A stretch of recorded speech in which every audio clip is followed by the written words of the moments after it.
গোপালগঞ্জের পুলিশ, গোপালগঞ্জের DC, SP, বৃন্দ, সব থানার ওসি গুলো টিল নাও এখন পর্যন্ত আওয়ামী লীগের পয়সায় চলে। মনে রাখতে হবে, আমরা যে পুলিশ আমাদেরকে এখন কদর করছে, অনেক সময় আমাদের কথা শুনছে, অনেক সময় আমাদেরকে সহযোগিতা করছে, ফ্যাসিবাদের বিরুদ্ধে গল্প পুলিশ আমাদেরকে শোনায় এবং সরকারি আমলা শোনায়। মনে রাখতে হবে যে বিএনপির যে 3000 লোককে এক্সট্রা জুডিশিয়াল ক্লিন দেওয়া হয়েছিল, 3000 লোককে গুম করা হয়েছিল, করা হয়েছিল, এটি করেছিল এই পুলিশ, এই প্রশাসন।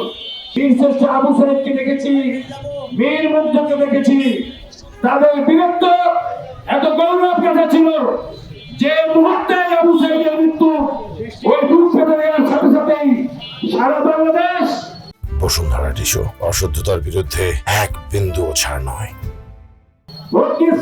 তৈরি হয়েছিল, লক্ষ লক্ষ জনতা বাংলাদেশের মাঠে এসেছিল। সুতরাং সেই স্ফুলিঙ্গের স্পিড ধরে রাখতে হবে। প্রশাসনের মিষ্টি কথায় যাতে আমরা ভুলে না যাই, সেই বিষয়গুলোকে খেয়াল রাখতে হবে। আমাদের মা জননী খালেদা জিয়া তাকে নিয়ে কটূক্তি করতেছেন, তাদেরকে হুঁশিয়ার করে দিই, আপনারা পিছনের দিনের কথা ভুলে দেন না, আপনারা সেই দিনের কথা ভুলে দেন না।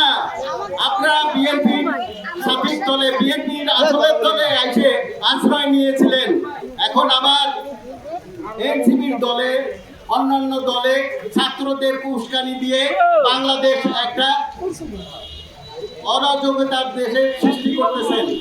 আমি তাদেরকে বলতে চাই, এখনো আসুন, আপনারা দেশকে ভালোবাসুন, এই দেশকে ভালোবাসে আপনারা সবাই মিলে একটা দেশ গঠন করুন, দেশের সন্ত্রাস মুক্ত করুন, এই আওয়ামী লীগকে মুক্ত করুন, এই গোপালগঞ্জকে মুক্ত করুন। গত জুলাইয়ে বাংলাদেশের ফ্যাসিস্ট সরকারকে উৎখাত করার জন্য তাদের অত্যাচার, অনাচার, জুলুম, নির্যাতন, খুন, লুটপাট এগুলা বন্ধ করার জন্য, বাংলাদেশের সঠিক গণতন্ত্র প্রতিষ্ঠার জন্য, মানুষের মৌলিক অধিকার প্রতিষ্ঠা এবং ভোটাধিকার প্রতিষ্ঠার জন্য স্বেচ্ছায় এই শকুনের থাবা থেকে বাংলাদেশে বাঁচানোর জন্য যেভাবে আত্মাহুতি দিয়েছে, পৃথিবীর ইতিহাসে বিরল। আমরা তাদের প্রতি শ্রদ্ধা জানাই, তাদের জন্য আমরা মর্মাহত, আমরা ব্যথিত যে তাদের রক্ত আমাদেরকে স্বাধীনতা দিয়েছে।